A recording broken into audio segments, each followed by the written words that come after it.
The funeral was a blur of faces, condolences, and hollow words. The rain fell in a steady drizzle, soaking the cemetery ground and making the air damp with grief. Amelia stood near the edge of the crowd, her black umbrella shielding her from the elements, though not from the weight pressing on her chest. She couldn't hear the priest's words anymore. They were drowned out by the echo of her husband's laughter in her memory. Then she saw him. A tall man stood apart from the mourners, his hands clasped in front of him and his head bowed in silent respect. He wasn't familiar, but something about him drew her attention. His presence felt deliberate, as if he had been waiting for this moment. As the last handful of soil was tossed onto the casket, Amelia turned to leave, but the man stepped forward. "Mrs. Carter," he said, his voice deep and smooth. "I'm sorry for your loss." She blinked at him, trying to place his face. "Do I know you?" "No," he said with a faint smile. "But I knew your husband. I'm Andrew Fletcher. He and I were close." "Close?" she repeated, her brow furrowing. He nodded. "We were best friends once, though it's been years since we last spoke. I only found out about his passing recently. I had to come and pay my respects." Amelia studied him, searching for a hint of recognition. There was none. "He never mentioned you?" His expression faltered, but only for a moment. "We had a falling out, unfortunately. I've regretted it every day since." Before she could respond, another mourner approached to offer their condolences, and by the time Amelia turned back, Andrew had disappeared into the crowd. A week passed before Amelia saw Andrew again. He showed up at her doorstep with a bouquet of white lilies and an offer to help her sort through her late husband's belongings. "I know it's a difficult process," he said, "but sometimes it helps to have someone who understands." Against her better judgment, she let him in. They spent hours sifting through boxes and memories. Andrew's stories of her husband were vivid and detailed, painting a picture of a man she thought she knew completely. Yet there were gaps, moments that didn't align with what her husband had told her. "How come he never talked about you?" she asked one evening as they sat on the living room floor, surrounded by photographs and trinkets. Andrew hesitated, his gaze dropping to the photograph in his hands. "We had our differences," he said carefully, "but I loved him like a brother. Losing him feels like losing a part of myself." His sincerity was disarming, and Amelia found herself softening toward him. Over the weeks they grew closer. He became her confidant, her support system, and eventually her friend. It was a quiet afternoon when Amelia stumbled across the letter. She had been sorting through an old desk drawer when she found it, tucked beneath a pile of unopened bills. The envelope was addressed to her husband, but the handwriting was unfamiliar. Curiosity won out, and she unfolded the paper inside. The message was brief but chilling. "You owe me. Don't think you can walk away from this. We both know what happened." The note wasn't signed, but the words sent a shiver down her spine. She read it twice, then a third time, trying to make sense of it. What had her husband been involved in? And why had he hidden this from her? That evening, as she sat across from Andrew at the kitchen table, she decided to bring it up. "I found something today," she said, sliding the letter across to him. "Do you know what this is about?" Andrew's face paled as he read the note. His hand trembled slightly as he set it down. "Where did you find this?" "In his desk," she said. "Andrew, what's going on? What aren't you telling me?" He hesitated, his jaw tightening. "Amelia, there are things about your husband you don't know. Things he didn't want you to know." "Like what?" she demanded, her voice rising. Andrew looked at her with a mix of sorrow and guilt. "He wasn't the man you thought he was. There's a lot I need to tell you, but you're not going to like it." Amelia couldn't sleep that night. Andrew's words had shaken her to the core, but there was something about his words that didn't sit right. Her husband had been a good man, or so she believed. The idea that he was involved in something dark and illegal seemed impossible. And yet, the letter she found, and Andrew's indirect confessions, cast a long shadow over the man she thought she knew. The next morning, Amelia decided to search for answers herself. She drove to her husband's old office, a small real estate firm where he had worked as an appraiser. The building was quiet, its hallways dimly lit. As she entered his office, she felt an eerie silence settle over her. The drawers were locked, but she found the spare key taped under his desk, a habit she had teased him about in the past. Inside, she found old contracts, client lists, and a hidden envelope containing cash and a burner phone. Her hands trembled as she turned the phone on. It took a moment to boot up, but when it did, the screen revealed a single contact saved under the name Yef. She scrolled through the messages, her heart racing. The exchanges were cryptic but clear enough to alarm her. "The shipment will be delayed." "I don't care about delays." Pay your debt or there will be consequences. Meet at the docks. Midnight. No more excuses. Amelia's blood ran cold. Her husband had been involved in something dangerous, and he'd hidden it from her. But who was F, and what kind of trouble had he been in? She pocketed the phone and left, her mind spinning. She needed to know more, and there was only one person who could provide answers: Andrew. Amelia invited Andrew over that evening, her demeanor calm despite the storm brewing inside her. As he stepped through the door, he greeted her with his usual warmth, carrying a bottle of wine as a gesture of comfort. "I thought we could have a quiet evening," he said, setting the bottle on the counter. Amelia nodded, offering a tight smile. "That sounds good. But first, I need to ask you something." Andrew's smile faltered. "What is it?" She took a deep breath and pulled out the burner phone, placing it on the table between them. "I found this in his office. Do you know anything about it?" Andrew's expression shifted, subtle but noticeable. His jaw tightened, and his eyes darted briefly to the phone before meeting hers. "Where did you find that?" "In his desk," she said, her voice steady. "The messages on it are concerning. They talk about shipments, debts, and someone named F. I need you to tell me what's going on." Andrew hesitated, his hands fidgeting in his lap. "Amelia, I told you he was involved in some bad things. This just confirms it. But who's F? And why didn't you mention this before?" He sighed, leaning back in his chair. "I didn't want to overwhelm you. F is Frank, one of the men your husband worked with. He was a dangerous guy, always looking for a way to exploit others. Your husband got tangled up with him and it spiraled out of control." Amelia frowned, her instincts screaming that there was more to the story. "Why didn't my husband ever tell me?" "He trusted me." "Because he wanted to protect you," Andrew said quickly. "He knew how much you'd worry. He was trying to handle it on his own." She studied his face, searching for a crack in his composure. Something about his explanation felt off, but she didn't push further, yet. Unable to shake her doubts, Amelia decided to dig deeper. Over the next few days she focused on uncovering more about F and her husband's supposed dealings. She contacted an old friend of her husband's, a retired police officer named John who had always been fond of their family.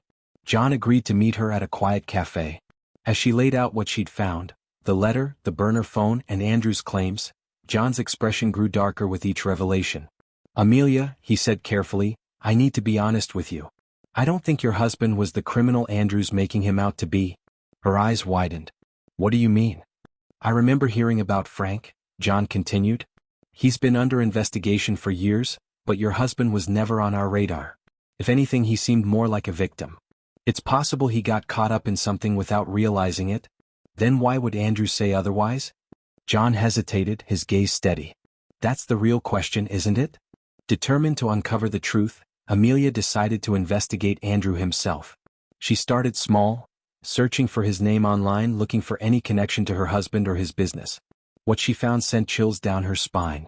Andrew Fletcher wasn't just a stranger who had drifted back into her husband's life. He had been an employee at the same real estate firm years ago but had been fired under suspicious circumstances. There were rumors of embezzlement, though no charges had been filed.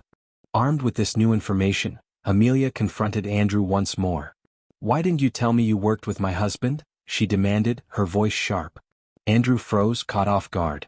"What are you talking about?" "I found your name in the company records," she said, crossing her arms. "You weren't just his old friend. You worked for him. So why lie to me?" Andrew's expression darkened, the charming facade slipping away. "Because I knew you wouldn't understand." "Understand what?" she pressed. "That you've been lying to me this whole time? That you've been hiding something? You don't know what he was really like." Andrew snapped, his voice rising. "He wasn't the saint you think he was. He was selfish, reckless, and he got what was coming to him." Amelia's breath hitched. "What do you mean, got what was coming to him?" Realizing his mistake, Andrew tried to backpedal. "I didn't mean it like that." "Yes, you did," she interrupted, her voice trembling. "You're the one who killed him, aren't you?" Andrew's silence was all the confirmation she needed. Andrew finally confessed, though his version of the story was filled with justifications. According to him, her husband had discovered Andrew's past crimes and threatened to expose him. In a desperate attempt to silence him, Andrew had orchestrated the accident that led to his death. "It wasn't supposed to happen like that," Andrew said, his voice shaking. "I just wanted to scare him. I didn't mean for him to die." Amelia stared at him in disbelief, her heart pounding.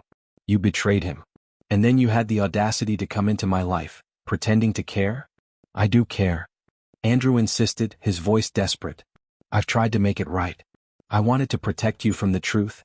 You destroyed my life, she whispered, tears streaming down her face.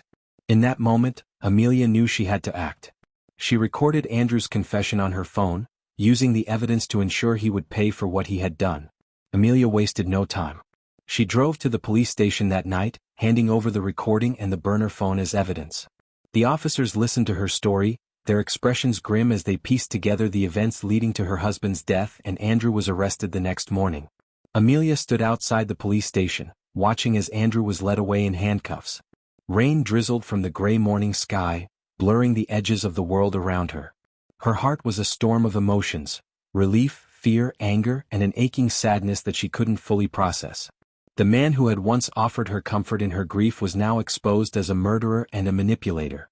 The weight of it all threatened to crush her, but she forced herself to stand tall. She walked back to her car and sat in silence for a long moment, gripping the steering wheel as she tried to steady her shaking hands. The days that followed were a whirlwind of legal proceedings, police interviews, and media attention.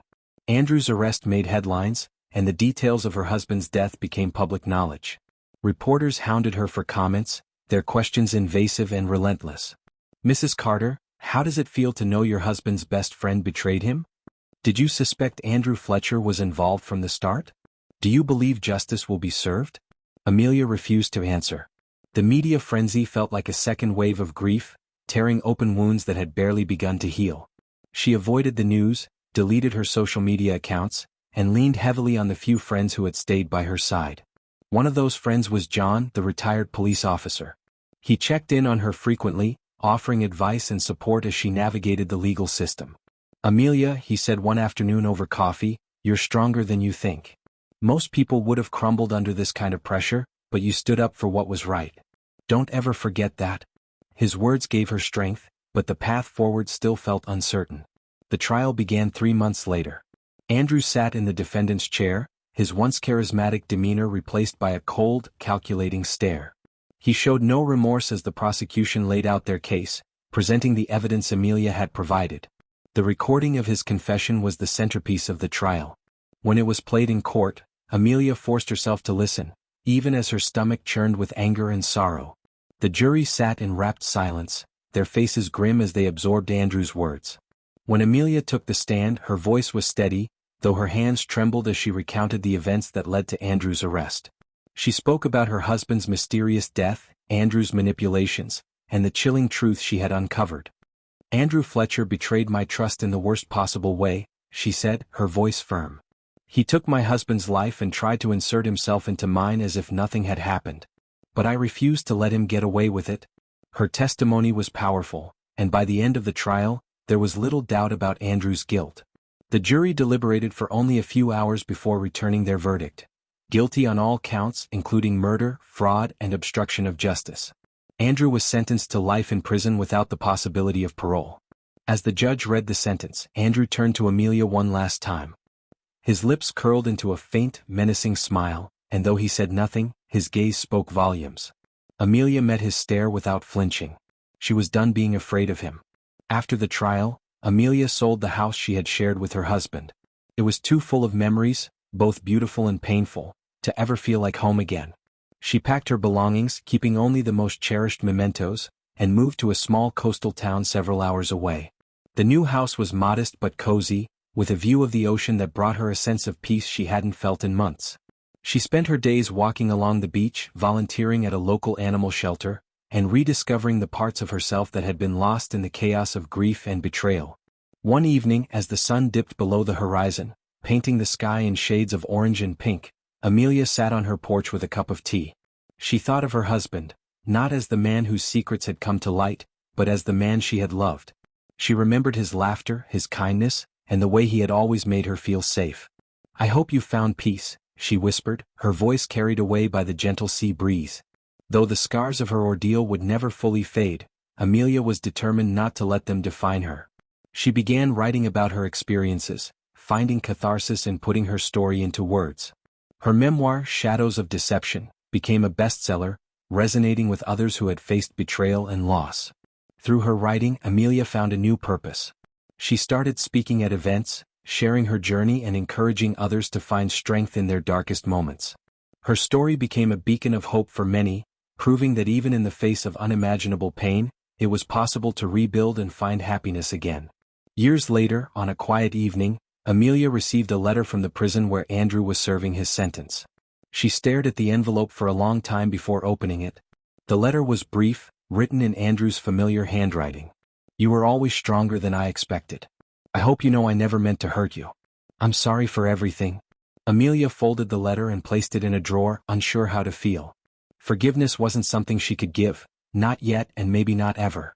But she no longer felt the weight of his actions crushing her. As she closed the drawer, she looked out the window at the ocean waves crashing against the shore. For the first time in a long while, she felt free. Thank you for watching. If you enjoyed this story, please show your support by liking this video, share and subscribe to our channel. Also turn on the post notification bell so that you will be notified each time we post a story.